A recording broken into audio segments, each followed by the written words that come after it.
Oh hello guys. Aujourd'hui je vais me maquiller devant vos yeux éblouis. Mais ça fait longtemps que j'ai pas fait, enfin je fais quasiment plus jamais de vidéos de maquillage parce que moi-même je regarde pas des vidéos de maquillage, hein, ça m'intéresse pas. À part si c'est Lisa Eldridge évidemment. Mais sinon, on en a vu tellement quoi.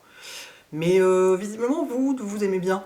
Donc bon, écoutez, c'est pas compliqué d'allumer la caméra pendant que je me maquille et de vous raconter pourquoi j'utilise ça et comment je mélange ça et tout. D'autant que j'ai fait plein de mélanges intéressants. Donc je me suis dit que ça pouvait être l'occasion de vous montrer ça. Voilà, donc c'est parti. Alors, donc là évidemment, je n'ai rien du tout sur le visage à part mes soins. En ce moment, pour le fond de teint que j'aime bien faire, c'est un mélange. Je mélange le Power Fabric numéro 6, c'est-à-dire qui est trop foncé pour moi, qui est trop foncé et trop jaune, avec le Luminous Silk numéro 5. Numéro 5, c'est un peu ma couleur d'hiver chez Armani. C'est plus beige. Ça manque un peu de chaleur pour ma peau, en ce moment surtout. Vous voyez, il suffit de sortir 2 fois dehors pour déjà commencer à aller légèrement. Pas aujourd'hui, mais d'autres jours. Du coup, pour le réchauffer, en fait, je mélange ces deux-là, d'autant que je trouve que le Power Fabric est un peu couvrant pour la saison en ce moment, de printemps-été.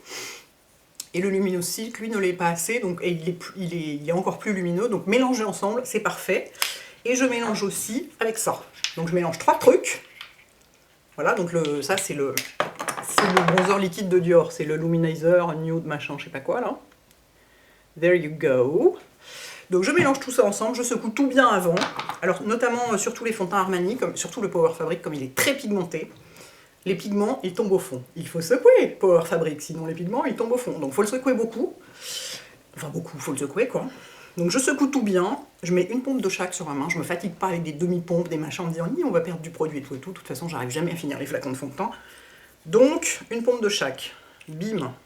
Vous allez voir, regardez comme il est foncé celui-là, le 6. Vous voyez, clairement c'est pas ma couleur en ce moment. Mais mélangé au 5, ça fait un truc très sympa. Shaky, shaky.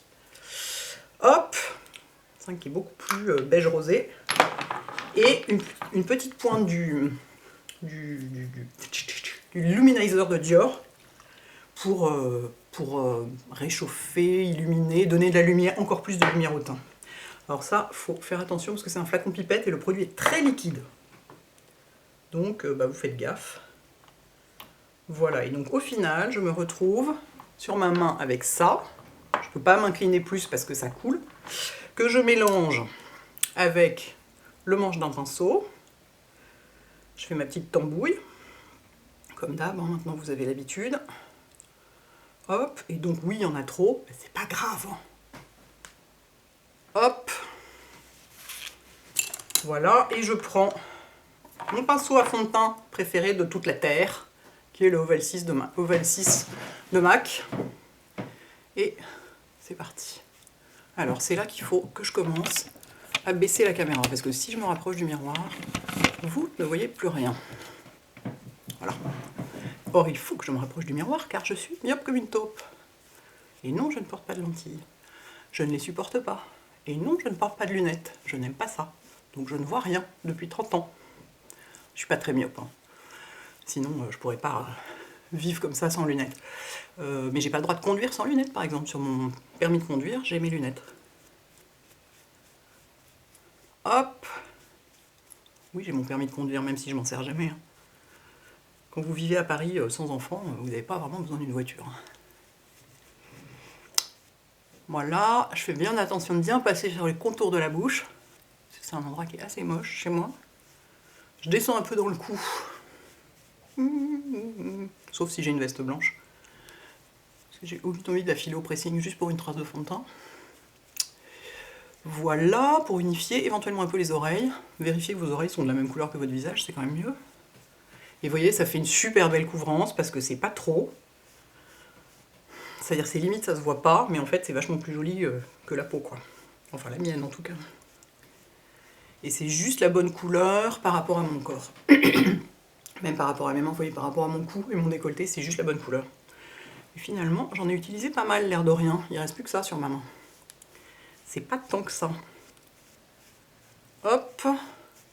bien ici, si vous avez le dessus de l'oreille dégagé, bien d'aller jusque là, sinon c'est ridicule, ça fait une trace blanche.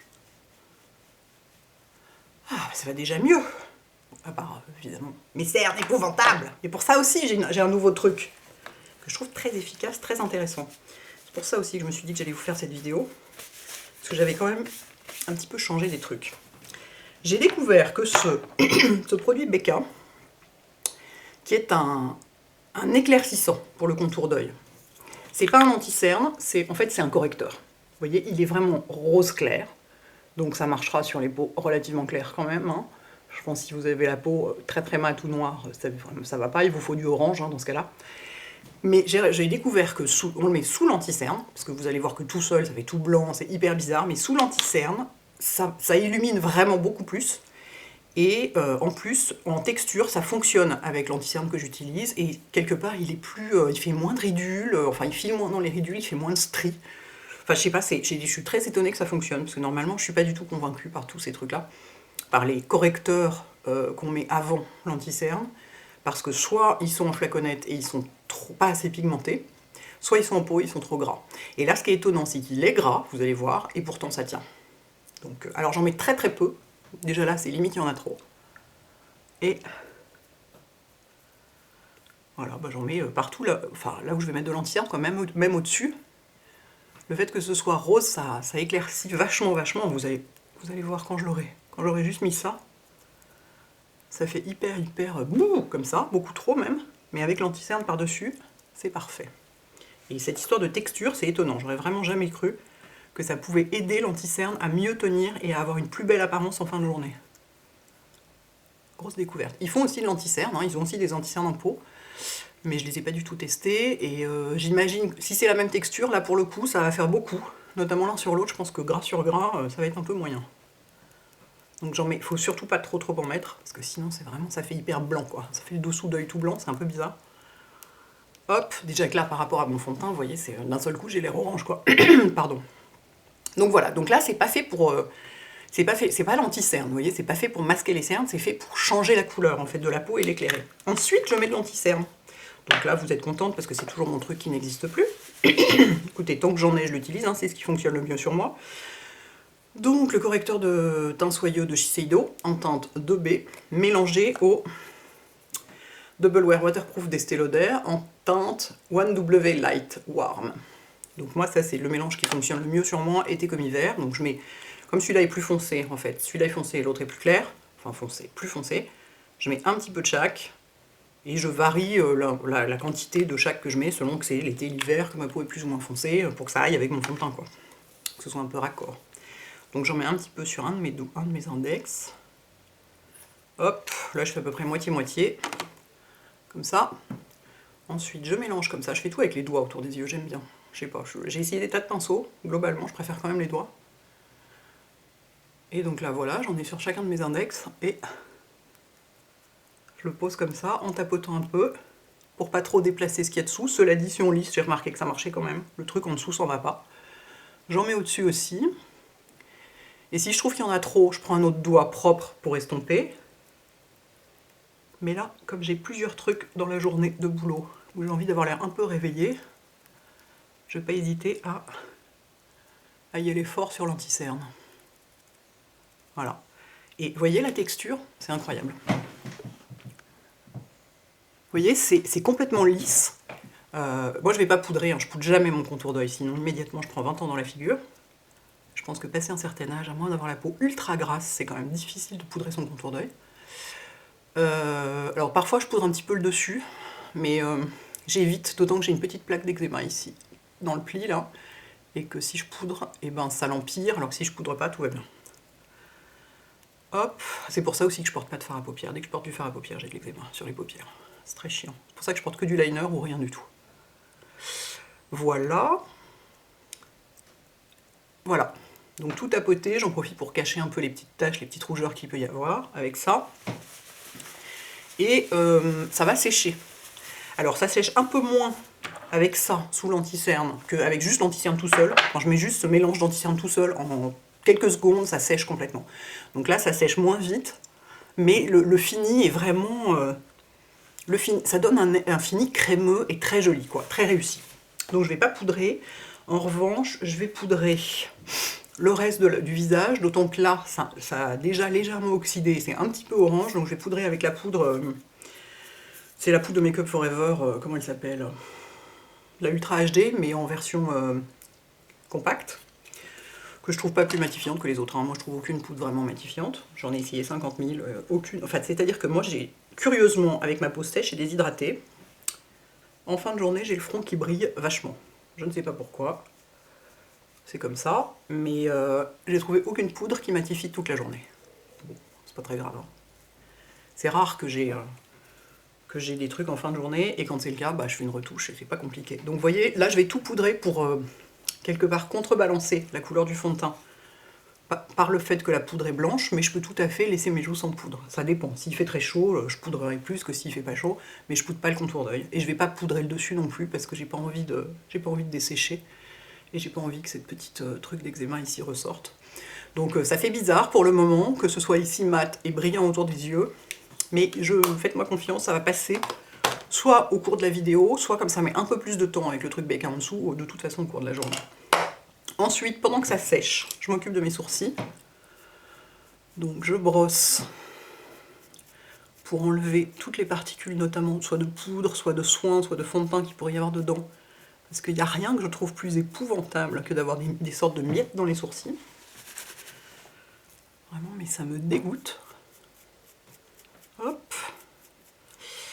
Et j'ai malheureusement fini mon crayon absolument préféré de la terre entière pour les sourcils, qui est le Zoeva en arsenic, qui est vraiment la couleur absolument parfaite pour moi. C'est pas grave, hein, je vais aller en racheter un, c'est juste que j'ai pas eu le temps d'aller chez Sephora en racheter un. Donc je vais prendre un truc qui s'en rapproche pas mal, et qui est celui de Nars, qui est le Kalamata de Nars. Voilà, qui a une couleur, tiens, je vais vous le swatcher sur ma main, parce que sur mes sourcils, vous allez probablement rien voir, qui se présente comme ça. C'est un... Vous voyez, il a une forme un peu...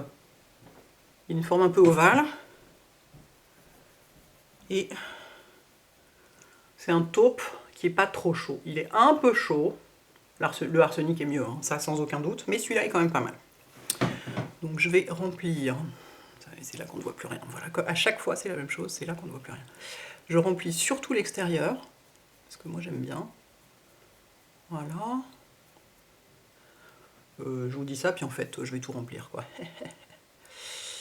J'essaye de pas trop m'énerver sur la tête qui est clairsemée, parce que sinon ça fait des sourcils Instagram, c'est dégueulasse. J'essaie d'y aller un peu mollo quand même. J'allais dire pour que ce soit naturel, on s'en fout complètement que ce soit naturel, c'est pas ça la question.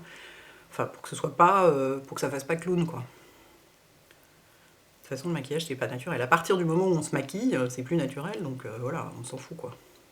Si on veut que ce soit vraiment naturel, faut pas se maquiller du tout. Voilà, voilà. Est-ce que vous voyez, pendant que je vous blablate tout ça, ou est-ce que vous voyez rien du tout? Vous voyez, il est bien, parce qu'il est pas trop... il est pas trop foncé, c'est une couleur qui est très réussie. Je crois qu'il a beaucoup de succès. Je crois que c'est un des... Dans les crayons, enfin dans les trucs à sourcils de Nars, je crois que c'est un de ceux qui marche le mieux. Parce que pour les brunes, il est vraiment très réussi. Voilà. Je vais rebrosser derrière, parce que ça c'est important. C'est l'estompage du sourcil en fait, hein, de rebrosser. Bim, bim, bim, bim, bim. Et est-ce que j'ai avec moi ce que je voulais? Non, bah évidemment, j'ai oublié des trucs. Ça me fatigue. Ah si, je crois que j'ai avec moi le rouge à lèvres que je veux mettre. Très bien. Voilà. Donc ça c'est fait. Ensuite je fixe, comme je dis toujours, c'est pas que j'en ai besoin, pas que j'en ai besoin mais j'aime bien, avec le gel à sourcils transparent d'Anastasia, qui est vachement bien, qui est hyper réussi. Et je les fixe en les coiffant un peu vers le haut, pour leur donner encore un peu plus de présence. Les ébouriffer un peu, quoi, d'une certaine façon. Voilà.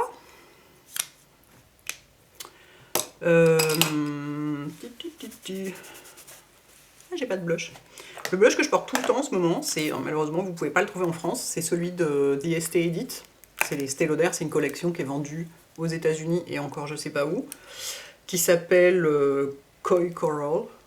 Moi je porte que ça. Cela dit, je trouve que alors, je sais pas s'il est encore en vente, mais que le Coco Code de Chanel ressemble beaucoup en rendu sur la peau. pourtant on dirait pas comme ça, mais en rendu sur la peau, ça ressemble beaucoup, c'est-à-dire que ça donne un peu l'air bronzé. Donc je vais mettre ça, et en y allant doucement parce qu'il est extrêmement pigmenté, en tapotant comme ça, pour pas déplacer ce qu'il y a dessous, encore que comme c'est poudré, pas trop, pas trop. Comme c'est poudré, de toute façon ça bougerait pas. Mais c'est vrai que j'ai l'habitude moi de tapoter, j'en mets un tout petit peu sur le nez, comme toujours. Si, allez, on peut estomper comme ça en réalité. Comme c'est poudré, ça va pas faire bouger le fond de teint. Mais les jours où je mets pas de poudre sur mes joues, je tapote seulement parce que sinon ça déplace le fond de teint. Hop. Alors, est-ce que je mets du liner à la caméra ou pas? Truc, je vais totalement me planter, évidemment, ça va être épouvantable. Je vais essayer, parce que c'est un peu la seule chose que je porte, justement. Comme dès que je mets du fard à paupières, en fait, dès que je mets de la poudre sur mes paupières, mais même les fards à paupières crème, en fait, ça marche pas très bien. Dès que je mets du fard à paupières, j'ai des plaques d'eczéma qui ressortent. C'est sympa, hein, c'est dit comme ça fait, c'est pas du tout dégueulasse, ça fait super envie. Enfin, j'ai des toutes petites, voilà, des tout petits patchs un peu secs. Du coup, le liner, c'est ce qui me sauve. Alors, où est-ce qu'il est? C'est celui-là. C'est le liner de Bobbi Brown, que j'adore, le Longwear Liquid Liner. Et celui-là, c'est la couleur Golden Bronze Sparkle. Je le porte tout le temps. Enfin, quand je porte du liner, c'est ça que je porte. Alors, il faut le secouer. Et après, il faut... Je suis sûre que le mec de DHL que j'attends va sonner pendant que je suis en train de mettre mon liner. C'est évident. Et puis après, ce sera foutu. J'aurai plus qu'à refaire tout mon maquillage et tout, ça va être génial. Alors, pour mettre du liner, moi, ce que je fais... Normalement, il faudrait pouvoir poser son coude pour sécuriser le truc. Moi, j'arrive, je peux pas, il y a trop de trucs sur ma table, donc je le pose pas. Je fais ça comme ça, à main levée. Des fois, ça marche, des fois, ça marche pas. Écoutez. Alors, je commence par le milieu de l'œil. Voilà. Moi, je vais jusqu'au coin interne, mais vous n'êtes pas obligé. Ça, c'est vachement une question de morphologie d'œil. Il y a des yeux sur lesquels ça va, des yeux sur lesquels ça va pas, d'aller jusqu'au coin interne. Il y a des yeux que ça rapetisse. Et puis d'autres pas. Voilà. Moi, j'aime bien faire comme ça. Donc, vous voyez, là, déjà, d'un seul coup, j'ai plus d'œil. Et pour faire le flic, je fais ça un peu comme ça au pif. Hein, c'est jamais pareil d'un jour sur l'autre. De toute façon, enfin, je dis ça d'un jour sur l'autre, comme si j'en portais tous les jours. J'en porte pas du tout tous les jours. C'est très bien comme ça. Voilà, ça va rester comme ça. Ah merde, et voilà. Le mieux est l'ennemi du bien. Donc voilà, quand c'est bien, ne touchez plus, sinon on fait des bêtises. Où est passé le contenant? Ici, bon bah c'est pas mal. Évidemment, après, il faut faire la même chose sur l'autre. Donc je suis pas là, c'est pas moi qui ai inventé ça. Je sais plus où est-ce que j'avais lu ça. Pour des trucs compliqués comme le liner, commencez par... Non, c'était pour le vernis à ongles. Non, mais pour le liner aussi. Commencez par l'œil qui est le plus difficile à faire. Donc quand vous êtes droitière, souvent c'est l'œil gauche. Parce que ce sera plus facile de reproduire sur le droit ce que vous avez fait à gauche que de commencer par le droit où c'est facile et ensuite de reproduire à gauche. Bon, ça vaut ce que ça vaut. De toute façon, c'est difficile de reproduire. C'est jamais pareil des deux côtés. Moi, j'en fais pas une maladie. De toute façon, personne ne vient vous regarder à 5 cm. Hein.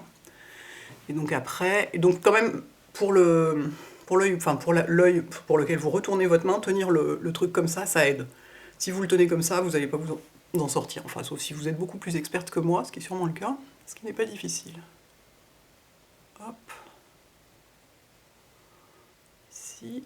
En fait, on fait toujours par petites sections, quoi. On fait personne... Enfin, s'il y a des gens qui arrivent à faire leur trait de liner d'un seul coup, mais... Moi, pas du tout, quoi. Donc là, ça a l'air de ressembler à peu près. Et... Alors voilà, ce qui est difficile, c'est d'arriver à faire 2 flics pareils. Oh, mais dites donc... On dirait que je m'en sors pas trop mal. Mais il faudrait que je me maquille tous les jours à la caméra, c'est formidable. Dites donc. C'est presque pareil. Je suis enchantée. Et alors après, pour éviter de foutre en l'air tout le boulot, vous attendez bien que ça sèche avant de vous recourber les cils. Et quand vous recourbez les cils, vous n'allez pas trop près de la peau. Parce que sinon, votre liner, il se retrouve tout sur le recourbe-cils. Ça m'est déjà arrivé. Donc vous êtes obligé de repasser après, c'est chiant. Donc moi, j'attends bien que ça sèche avant de m'occuper de mes cils. Je range mon truc et je vais mettre du rouge à lèvres pendant ce temps. Et j'ai reçu un rouge à lèvres Givenchy que j'avais très envie d'essayer. Alors les rouges à lèvres Givenchy, non mais regardez-moi les packaging quoi. Ça c'est ceux qui font un peu baume à lèvres.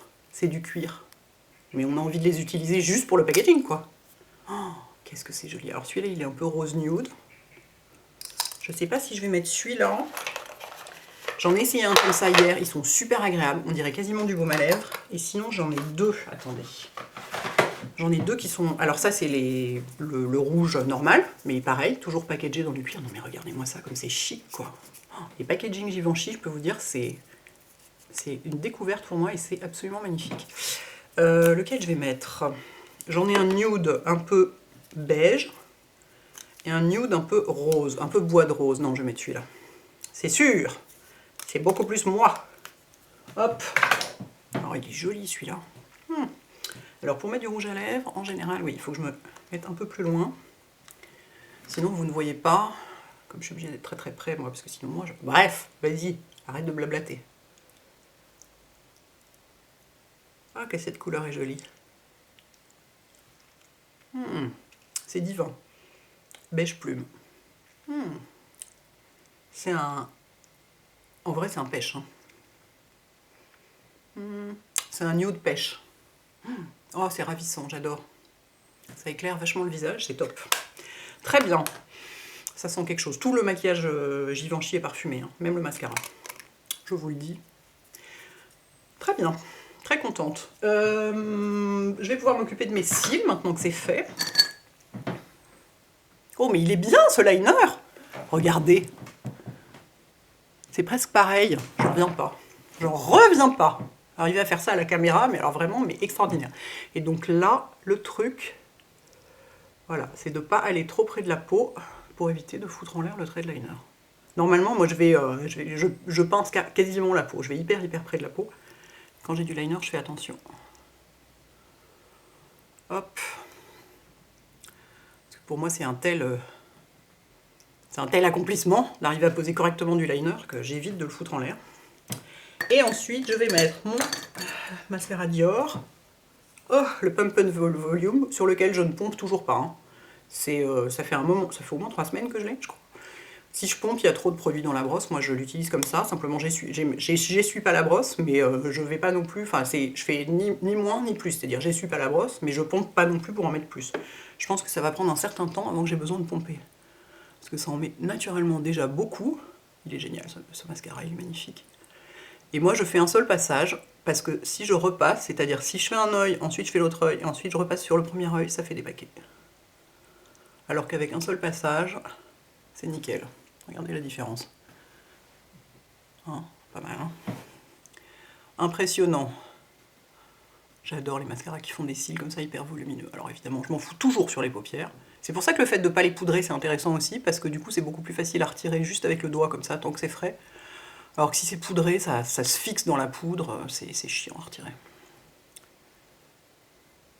Hop. Et le fait que j'ai pas poudré aussi mon contour d'œil, c'est plus facile pour faire des retouches en fin de journée. Par exemple, si je veux faire une retouche, j'ai un truc ce soir, si je veux faire des retouches sur mon anti-cerne, et ben c'est plus facile que si c'était poudré, où il faudrait quasiment démaquiller pour y arriver. Voilà. Et sur les cils du bas, évidemment, My Baby, le Clinique Bottom Lash. Je ne sais pas s'il est toujours en vente chez Sephora, il leur restait des stocks qui finissaient d'écouler. Mais Clinique ne le vend plus en France en tout cas. Certains distributeurs en ont encore, mais Clinique ne le vend plus en France. Hélas. Alors, c'est là que... Oui, non, là non plus, vous ne voyez rien. Attendez, je vais essayer peut-être en prenant avec un miroir. En me mettant loin avec un miroir, peut-être que vous verrez ce que je fais. Ah ben oui, c'est pas une mauvaise idée ça. Je comprends pourquoi les gens font ça en fait dans les vidéos. Et donc là, j'en mets juste aux racines, enfin à la base des cils. Évidemment, je m'en fous plein la paupière inférieure aussi, mais c'est pas grave. Hop. Je m'en fous aussi dans l'œil apparemment. J'espère que ça va rendre joliment à la caméra, parce que là, sur l'écran de contrôle, ça fait un peu genre je suis orange avec le tour des yeux blancs et les lèvres presque blanches. C'est un peu curieux. On verra. Hop. Voilà. Et voilà. Moi, je trouve que c'est vraiment beaucoup plus joli d'avoir du... C'est très rare que je porte pas de mascara sur les cils du bas, parce que comme je maquille très peu mes yeux et que notamment j'ai pas de fard à paupières en dessous, bah, ça délimite le contour de l'œil et ça, enfin voilà, ça lui donne plus de présence, alors sinon ça disparaît un peu. Bah, je crois que j'ai fini. Je crois que j'ai fini. Bah oui, j'ai fini. Voilà, 24 minutes quand même. Ça dure pas si longtemps quand je le fais sans parler quand même, rassurez-vous. Voilà les filles et les garçons, j'espère que ça vous intéresse. Une fois de temps en temps, un petit peu de make-up quand même. Voilà, à bientôt, ciao.